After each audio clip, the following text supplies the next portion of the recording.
Hi, this is Pratik and welcome to CodeVerify. In this video lesson, we'll learn about deleting duplicates without using a hash table.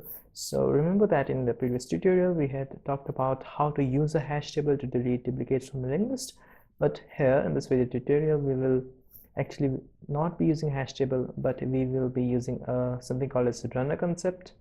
So this code is from the previous tutorial. You can see that I had used this delete dupe function to actually delete duplicates from the linked list, and this delete dupe function used the hash table to actually do the overall thing. So now let's understand how to do it without using a hash table. Now let's suppose that this is the linked list that we are talking about, and you can see the duplicates here, 3 and 3. These two nodes are the duplicate nodes, so we need to get rid of this without using hash table. So I will be using two pointers here. The first pointer I will call as current, and the second pointer I will call as runner. So initially both will be pointing to the same node, so we'll be starting from the same node, and current will basically denote the node for which we want to check for the duplicacy.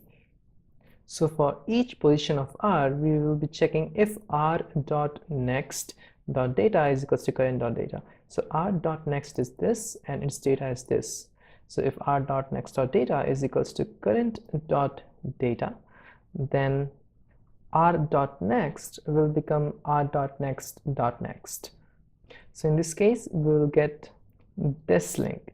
So this is how you delete this node. So during the runtime, this node automatically gets deleted because it was not being referenced by any other node. So again, for this node, the same story goes on. That is, it will check if r.next.data is equal to current.data. If it is, then it's going to perform this step. If it is not so, then our r is simply going to move one step further. So our r will shift from here to here. And once r reaches here, then it's going to check for its corresponding next node, which is this. So again, it's going to check if r.next.data is equals to c.current.data. So if it is yes, then it will perform this step. Else if it is no, then it will do the else part, that is r equals to r.next. And finally, r reaches here, which means now it has to stop, and which means we have done checking for the duplicacy of this node, which means we will shift our current by one position, and our current will come here and our r will also come here, and the story will continue in the same way it had started before. So I hope you are able to visualize that there will be two while loops. One is for current and the other is for the runner. As you know that the while loop for runner is going to stop when the runner is finally reaching the end of the linked list, and also the while loop for the current is going to stop when the current also finally reaches this final end of the linked list. So there will be two while loop inside a while loop. So outer while loop will be for checking for the current. So in our code, I will be making a new function. So and I am going to call it delete duplicate runner. Now the second step will be to assign pointers. So first is the current, and I will assign it as self.head. And as I have already said you that there will be two while loop, and this is the first while loop for current, and inside this while loop here you can also write that while current is not none. So basically both mean the same, so I'll go with this while current.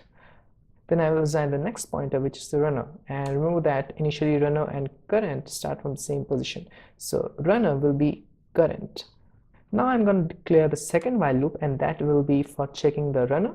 So while runner dot next, which means while runner finally reaches the end of the linked list, this while loop will continue until the runner finally reaches the runner dot next finally reaches the end of the linked list. And then I will be using the if statement saying that if runner.next.data is equals to current.data, then change runner.next to runner.next.next, else simply shift the runner by one position, that is to point to the next node. And also when we are done checking for the current node, then you're gonna have to move the current also. So I'm going to say current is equals to current dot next. Now let's check whether this works or not. So instead of this delete dupe, I am gonna check for delete dupe runner. I'm gonna save this and I'm gonna run this. So this is the output. Here see that initially the linked list was this, and we deleted the duplicate entries, and the final printed is this. So here we have deleted the duplicate entries from the linked list, and this is how we use the runner concept in a linked list. So I hope this is clear to you. So there were two concepts, one for linked list, one for deletion using a hash table, and the other was without a hash table using the runner concept. So I hope that you understood this tutorial. Like and share this video, and do not forget to subscribe to the channel.